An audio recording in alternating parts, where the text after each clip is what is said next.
this incredible lady, Michele Burke.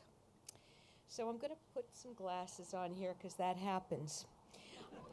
Once, you know, at a certain point in life, you got to undeniable quality. First class lady, reliable. I need to, highly experienced, trailblazer, role model, all these things can be said with this lady that I've known for a span of almost 20 years. She is responsible for makeup design that for years to come will be remembered as indelible screen images. Early in her career, she took a unique approach, learning all aspects of makeup, beauty, prosthetics, and special effects. And she now, in the recent past, has led international film crews of more than 50 makeup artists and hairdressers at a time. Now, Michele came into special effects makeup when there were absolutely no women, none.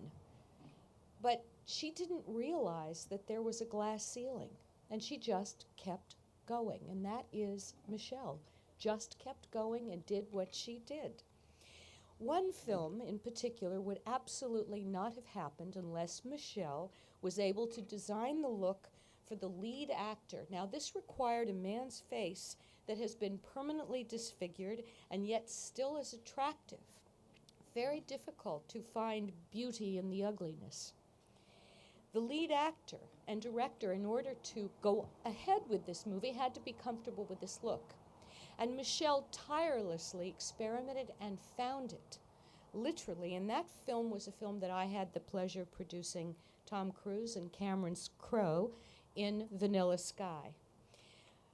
Michele, you accepted this challenge and found the perfect blend of a man whose face had been destroyed but was still appealing. Now, early in her career, she was known as the Blood Lady.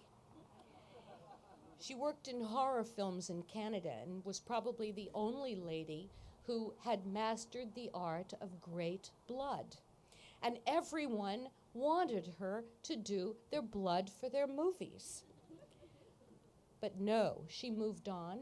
She became the Neanderthal lady, creating the best Neanderthal ladies ever in films like Clan of the Cave Bear and Iceman. And then she won her very first Academy Award for Quest of Fire. And that ended her work with Neanderthals. She was done. And then she graduated to vampires. And working on films like Dracula, she received her second Academy Award. And I met her in an interview with a vampire, where I was first introduced to this very beautiful, very Irish, with a very poetic way of speaking, and calming manner. Everybody in her presence somehow got very calm and relaxed. But don't be fooled, underneath it all, Michele is a tigress. And here we are with all these amazing vampires walking around, Tom Cruise, Brad Pitt, Kirsten Dunst, and she was clearly in charge. From beauty to deformity, she does it all. Very few females have broken through, and she has. She's worked on so many distinctive and wonderful characters and created memorable looks. Austin Powers, Stacey Jacks, Les Grossman in Tropic Thunder, Minority Report, Cyrano de Bergerac, Jerry Maguire, just to name a few. She's done 2 Mission Impossibles. She's worked with the inimitable J.J. Abrams, and she works like an actor from the inside out, or like a fine artist with attention to all detail and nuance. She fearlessly takes on every challenge handed to her, and the actors begin their day with her and end their day with her, and they're happy, which is somewhat unique. They are soothed by this beautiful Irish tone in her voice, her dancing, expressive eyes, and her very calming manner. So one day, I'm producing a Broadway show called The Heiress, and I call this most accomplished lady, and I say to her, "Michele, how are you?" And she said, "Oh, how are you?" Knowing that tone in my voice, I wanted something. I said, "Look, can you make this prosthetic that would completely alter the bridge of Jessica Chastain's nose, change her face completely. I'm doing a play on Broadway called The Heiress. And I said, change it completely. It needs to be invisible. So imagine if you were doing a close-up. That's how invisible it needs to do. She needs to be able to apply it herself. We need to be able to put makeup on it so it's absolutely indetectable. And we need you to work with her because she has to apply it, so we need to do it by Skype because we can't get you there in person. And, oh, Michele, we need it in 5 days. Can you do that? And she mustered everything that's in her, and she said, of course I can. And she did. Thank you. Michele Burke.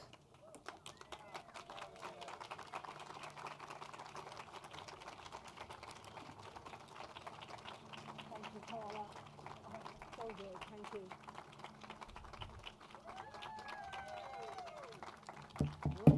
Whoa. Gosh, I may drop this. Okay, I'll put that there. Well, wow, I have to wear the glasses also. Well, Paula, thank you for such a flattering introduction. Paula always achieves everything with such an amazing sense of grace and ease. So Paula, thank you. I hold you in my highest regard. And I'd like to thank the US-Ireland Alliance and Trina Vargo for inviting me here tonight, and I salute you for the important work that you do. Also J.J. Abrams, whom I've had the pleasure to work with, thank you. And thank you Katie McGrath and Bad Robot team for hosting tonight. And a special thank you to all my dear friends who have come here to celebrate with us. So it's events like this that has caused one, or me mostly, to pause and reflect. When I was a child, I thought Ireland was the biggest country in the world. And I remember my teacher spinning the globe and said to me, Michele, could you point to Ireland? Well, I decided I better point to the largest landmass that I could see. So I did. And she just laughed and laughed. And I felt very humiliated, and I felt like crying, actually. And then she showed me this tiny, tiny little speck of land, and she said, oh no, Michele, this is Ireland. And as I later learned, Ireland, yes, it's a small country, but has a huge impact on the world. I come from a small town called Kildare, and it sits at the edge of the Curragh, and that's the epicenter of the horse racing business. And my father, he owned the Tote Investors, and that was a company where you place your bets on the horses at the race meetings on and off the track. And my dad, he was a bit of a gambler and a drinker, and also a bit of a rogue. But for me, he was so much more. He was endlessly optimistic, full of humor and encouragement. Our many visits to art galleries to discuss paintings and his enormous love of cinema had a lasting impression upon me. He also got Life magazine, and I remember distinctly one picture of the Three Stooges, and one of them had his face pressed on a hot plate like this, and the other two were pushing him down, and there was smoke and everything coming out, and I was fascinated by this shot. I kept thinking, how do they do this? And my father, he also owned the town cinema, and it was right next to our house. And on Sundays, of course, there was always this horror film matinee. And we weren't allowed to go in, but we used to sneak in when the film began, sneak in while the projectionist was setting up the reels. And that is, of course, until we were chased out. But we saw enough. And then later in the day, my brothers and I, we would sit on the wall next to the cinema and listen to the sounds, this weird, eerie music coming out of the cinema and booming out of the cinema. And then about 20 minutes into the horror films, the side doors would just burst open, and out would come like a whole throng of people yelling, "Mammy, Mammy, Mammy," like this. And of course, we just loved this. This was like the biggest show on earth for us. I'm the second oldest of 10 children. And at the time, a family of this size was not really considered that unusual, at least in Kildare. And in fact, the Dempseys in a town next to us had 26 children. So we actually thought we were okay. My mother, though, an amazing lady, she taught me how to love, live with many people, and being the only girl amid 6 brothers, till my sisters came along, I became second in command to my mother. I learned how to settle disputes, wipe tears, soothe, advise, improvise, teach, and how to manage chores. There was also coping with separation, as I spent many years away at convent boarding schools. It was sort of like being on location, except run by the nuns. But unbeknownst to me, all these skills would serve me on a film set. Many of the makeups that I have designed have been very challenging. I often work high on a wire with no net below.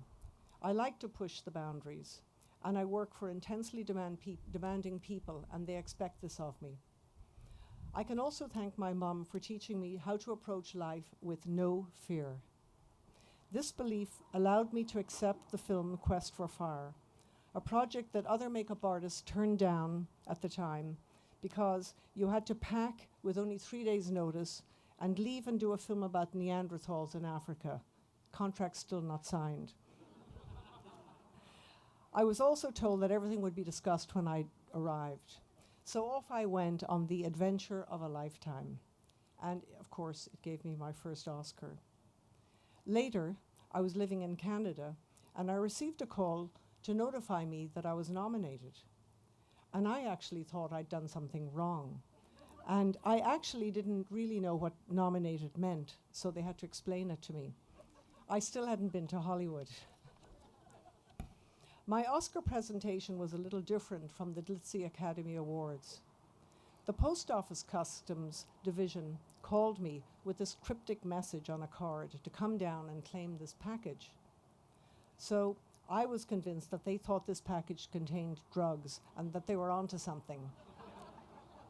So when the postman opened the box and he saw the Oscar, he sort of took a kind of a gagging like this, and he said, "But this is an Oscar."